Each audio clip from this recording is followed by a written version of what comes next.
بسم اللہ الرحمن الرحیم فَإِذَا جَاءَتِ الصَّاخَّةُ يَوْمَ يَفِرُّ الْمَرْءُ مِنْ أَخِيهِ وَأُمِّهِ وَأَبِيهِ وَصَاحِبَتِهِ وَبَنِيهِ لِكُلِّ امْرِئٍ مِّنْهُمْ يَوْمَئِذٍ شَأْنٌ يُغْنِيهِ۔ پھر جب کان پھاڑ دینے والی سخت آواز آئے گی، اس دن آدمی اپنے بھائی سے دور بھاگے گا اور اپنی ماں اور باپ سے اور اپنی بیوی اور اولاد سے۔ اس دن ہر شخص ایک ایسے حال میں ہوگا کہ اسے کسی اور کا خیال ہی نہیں آئے گا۔ آیت نمبر 37 کے الفاظ کے معانی کی طرف توجہ فرمائیں۔ پہلا لفظ ہے لِکُلِّ، دو حصوں پر مشتمل ہے، لے اور کل۔ لے یعنی کے لیے اور کل یعنی ہر ایک۔ اگلا لفظ ہے امرئن، کہ جو لکل سے جب ملے گا تو پڑھا جائے گا لکل امرئن۔ امرئن اصل میں وہی المرء ہے، یوم یفر المرء، جس کا معنی ہم نے بیان کر دیا کہ در حقیقت مرد کو المرء کہا جاتا ہے اور عورت کو مرأتن یا امرأتن کہا جاتا ہے، لیکن یہاں پر مراد مرد اور عورت دونوں ہے، یعنی ہر ایک۔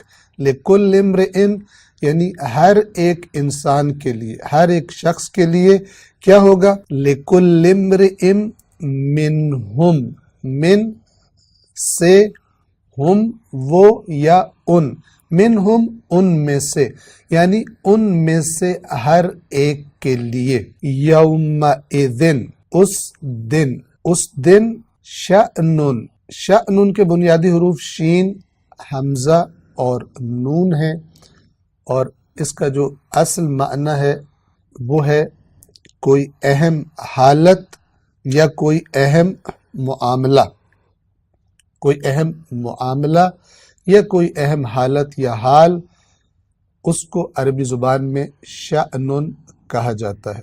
اگلا لفظ ہے یغنی ہے، یہ بھی دو حصوں پر مشتمل ہے، یغنی اور ہے۔ ہے جسے ہم ہا کہتے ہیں، ضمیر ہے، اس کو یغنی بے نیاز کر دے گا۔ توجہ فرمائیں، یغنی کے بنیادی حروف غین، نون اور یا ہیں، اور اس لفظ کے جو بنیادی معنی ہیں وہ ہیں کسی چیز کا کافی ہو جانا۔ جب انسان کے پاس اپنی ضروریات اور حاجات کو پورا کرنے کے لیے وسائل کافی ہو جاتے ہیں تو اس کو غنی کہا جاتا ہے۔ غنی جس کو ہم ترجمہ کرتے ہیں بے نیاز، یعنی اسے کسی کی ضرورت نہیں ہے، اس کے پاس اتنے وسائل ہیں کہ وہ اپنی ضروریات، اپنی حاجات، اپنے کام ان وسائل کے ذریعے سے خود انجام دے سکتا ہے۔ غنی کا جو بالمقابل ہے، اپوزٹ ہے، وہ ہے فقیر۔ غنا کہتے ہیں تونگری کو، بے نیازی کو، اور اس کے مقابلے میں لفظ استعمال ہوتا ہے فقر، یعنی ایسی حالت کہ انسان کے پاس اپنے کام کرنے کے لیے وسائل، زندگی گزارنے کے لیے کافی وسائل نہ ہو۔ پس یغنی ہے کا معنی کیا بنے گا؟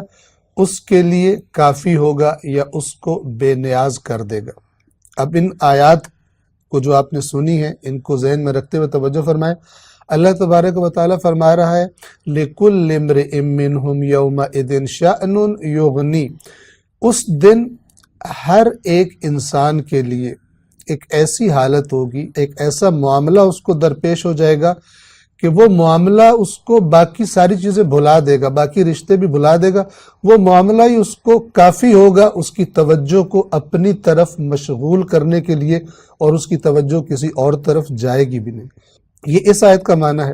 جو گزشتہ آیات میں بات بیان کی اس میں ایک اور چیز کا اضافہ ہو جائے گا۔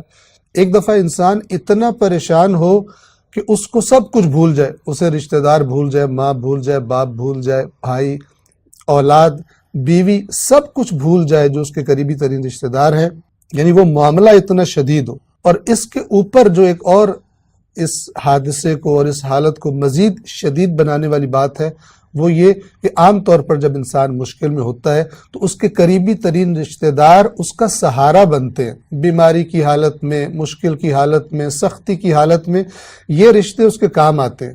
لیکن اللہ کے نافرمانوں کی قیامت کے دن یہ حالت ہوگی، ایک تو عذاب کو سامنے دیکھ کر، اپنے اعمال ناموں کو دیکھ کر ان کو سب کچھ بھول جائے گا، اور اس کے اوپر یہ کہ اگر باپ کا بیٹے سے سامنا ہوتا ہے، بیوی سے سامنا ہوتا ہے، ماں سے باپ سے سامنا ہوتا ہے، تو وہ ان سے مدد مانگنے کی جگہ ان سے دور بھاگیں گے۔ اور وہ دور کیوں بھاگیں گے؟ اس لیے کہ ان کو معلوم ہو چکا ہوگا کہ ان کی محبت میں کس طرح میں نے اللہ تبارک و تعالیٰ کی نافرمانیاں کی تھی اور اس کے قانون کو میں نے پامال کیا تھا۔ اور اس کے ساتھ ساتھ یہ بھی انسان تصور کر سکتا ہے کہ اس لیے بھی دور بھاگیں گے کہ مثلا بیٹا باپ سے کہے گا کہ اگر تو نے مجھے دنیا پرست نہ بنایا ہوتا، اگر تو نے مجھے مادہ پرست یعنی اسی دنیا کے بارے میں تو نے میرے بارے میں منصوبے نہ بنائے ہوتے اور مجھے دنیا کا بندہ نہ بنا دیا ہوتا، میری اچھی تربیت کی ہوتی، مجھے اللہ کی کتاب سے مانوس کیا ہوتا، تو نے مجھے رسول اللہ اور اہل بیت کے فرامین کی طرف توجہ دلائی ہوتی، مجھے اچھی محفلوں میں جانے کی ترغیب دی ہوتی، تو خود بھی جاتا، مجھے بھی ساتھ لے کر جاتا، تو آج ہماری یہ حالت نہ ہوتی۔ تو باپ اس لیے بھاگے گا کہ بیٹا اپنے حق کا مطالبہ نہ کرے، بیٹا مجھ پر الزام نہ لگائے، مجھے قصوروار نہ ٹھہرائے۔ اسی طرح بیوی، اسی طرح ماں اور باپ، یہ سب جنہوں نے خداوند عالم کے بارے میں، خدا کے احکام کے بارے میں دنیا میں غفلت میں زندگیاں گزاری ہوں گی، ایک تو اپنی عذاب کی مصیبت کو سامنے دیکھ کر سب کچھ بھول جائیں گے، اور اگر اپنے رشتہ داروں کو دیکھیں گے بھی تو اس لیے بھی بھاگیں گے کہ کہیں یہ مجھ سے اپنے حق کا مطالبہ نہ کر دے اور میرے گناہوں کے بوجھ میں اور اضافہ نہ ہو جائے۔